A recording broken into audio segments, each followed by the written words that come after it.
And look at this here. Yeah. I don't know what it is either.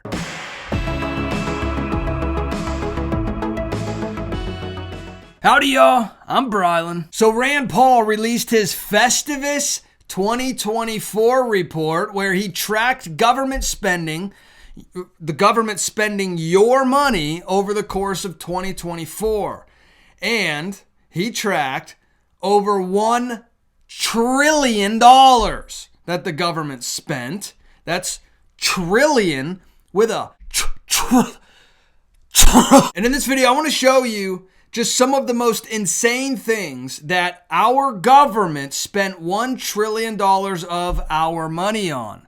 Now, both sides are guilty of this, but the Biden-Harris administration...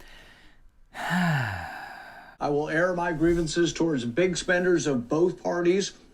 We will talk about electric charging stations, electric cars, but we'll also be talking about government funding for ice skating drag queens. We'll be talking about taxpayer-funded magic. Slow down. Let me stop you there. Ice skating. Hey, real quick, would you consider hitting that thumbs up button? You know when you like this video, you're not agreeing with the insanity. You're helping push this video out to more people to help spread the truth. Cocaine for moody rats and climate-focused drag show on ice top Rand Paul's annual Festivus list of outrageous government spending. So here's the actual official Festivus report of 2024. Last Festivus, we bemoaned the national debt nearing $34 trillion. In just a year, you hear that, in just 1 year, Washington's career politicians and bureaucrats have managed to push it beyond $36 trillion. That means they've oh my goodness, that is insane. Who's to blame for our crushing national debt? Everybody. This year, members of both political parties in Congress voted for massive spending bills. Yes, they absolutely did. The right is just as guilty as the left as spending a bunch of money that didn't need to be spent. Like, for instance, he goes on, for military aid in Ukraine and controversial climate initiatives. As Congress spends to reward its favored pet projects, the American taxpayers are forced to pay through high prices and crippling interest rates. The same big spenders teamed up yet again to continue sending Americans' hard-earned money to foreign countries, all while still ignoring our wide-open southern border. Let's start off with ghost towns on the government's dime. Listen to this. Over $10 billion has been spent on maintaining, leasing, and furnishing almost entirely empty buildings. These are buildings that the government is not actually using for anything, but they're spending somehow over $10 billion on these buildings. And in a lot of cases, they're spending money to furnish buildings that they've never used and aren't planning to use. They just have to spend the money somehow. Once again, the government shows their incompetence by allowing over $8 million of co-fraud relief to be funneled and stolen in extravagant ways. This man bought an island with all the money that he stole. Look at this one. $12 million on a pickleball complex in Las Vegas. They spent $12 million on a complex that only people in Las Vegas can use because the architects of this complex aim to put Las Vegas on the global pickleball map. Don't ask stupid questions like how this benefits your life. Just accept it. Look at this. I'm surprised they only spent $330,000 to fund censorship of non-liberal and conservative media. Big surprise here. Among the 10 riskiest outlets, according to our government, the New York Post, American Spectator, Newsmax, the American Conservative, The Blaze, One American News, The Daily Wire, Reason, Real Clear Politics, and The Federalist. Their crime, not towing the line of a particular political narrative. So they had to spend $330,000 of your money to label all these outlets as the most riskiest of all the news outlets. And of course, the New York Times, HuffPost, NPR, BuzzFeed, blah, blah, blah, they all were ranked not riskies. They spent over $2 million of your money to study kids looking at Facebook ads about food. What does the government have anything to do with this? This is insane. And this year alone, they sunk $15 million into the IRS, which is just insane. The IRS needs to be abolished.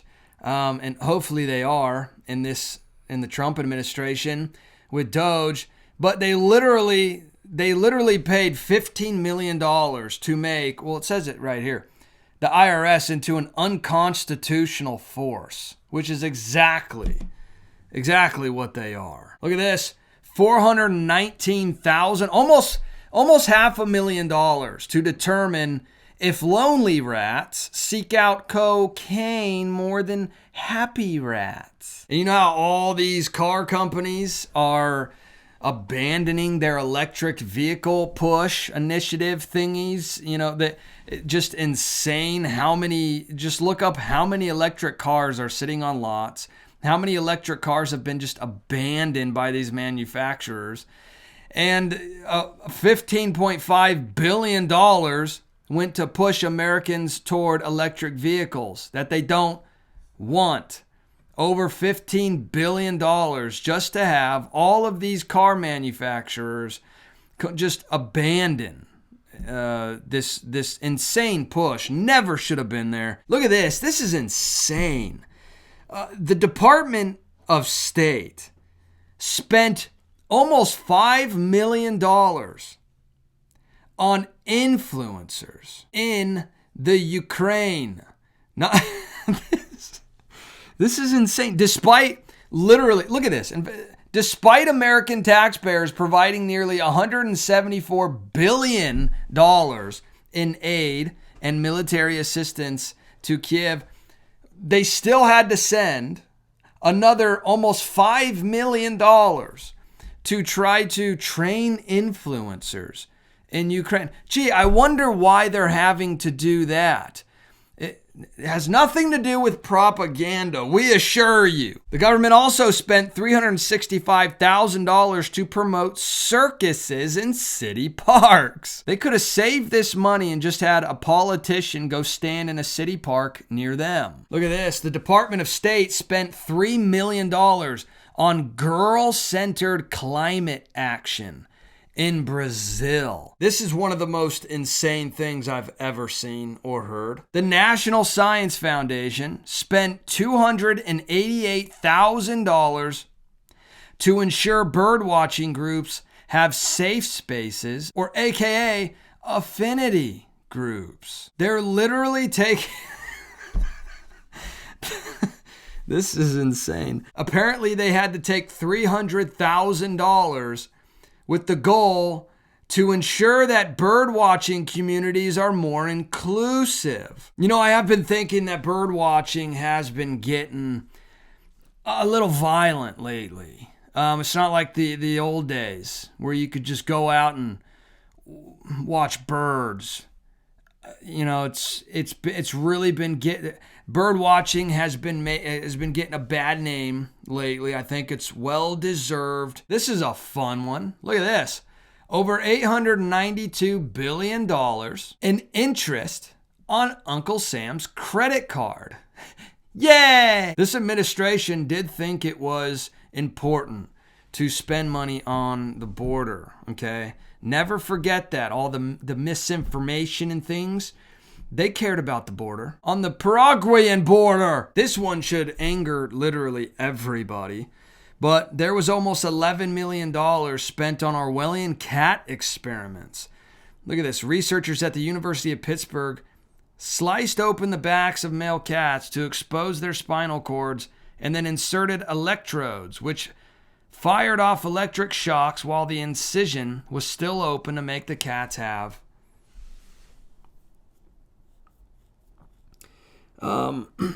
so they're basically they spent $11 million to torture cats.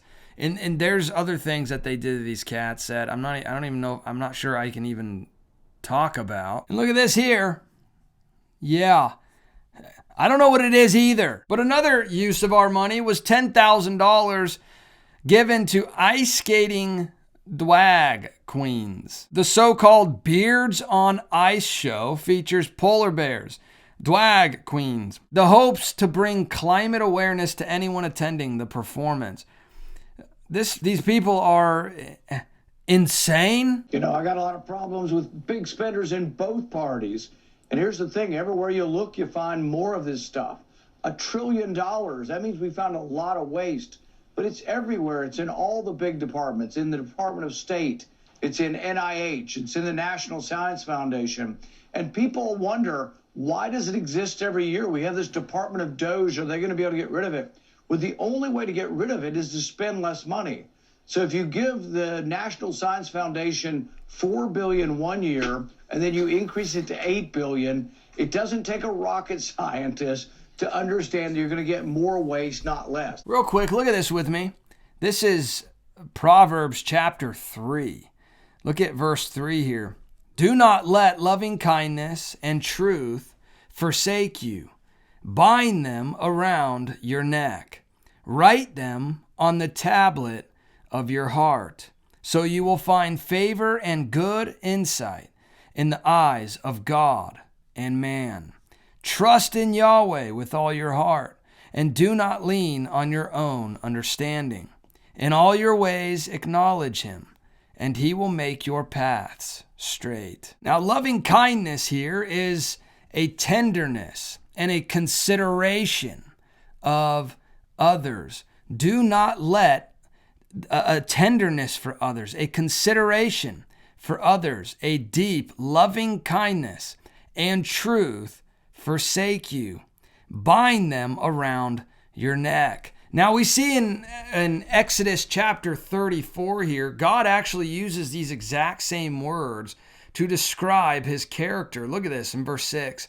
Then Yahweh passed by in front of him and called out, Yahweh, Yahweh God, compassionate and gracious, slow to anger, and abounding in loving kindness and truth. These are the very characteristics of God, and if we let them be what we strive to, what we pursue in our hearts and in our minds, and allow them to develop us in our character, then we will find favor and good insight in the eyes of God and man. But this is when we must give ourselves over to Christ and allow the Lord to lead us and to guide us, because we cannot do these things on our own. We cannot lean, as verse 5 says here, we cannot lean on our own understanding. But in all our ways, if we acknowledge the Lord, then he will make our path straight. But hey, let me know your thoughts about all this in the comment section. I would love to hear from you. And if you wouldn't mind hitting that subscribe button, join this community. I would love to hear from you on a regular basis. And please hit that thumbs up button. You know, when you like this video, it'll get pushed out to more people, and it would really help spread the truth. All right, I'll see you in the next video. Bye.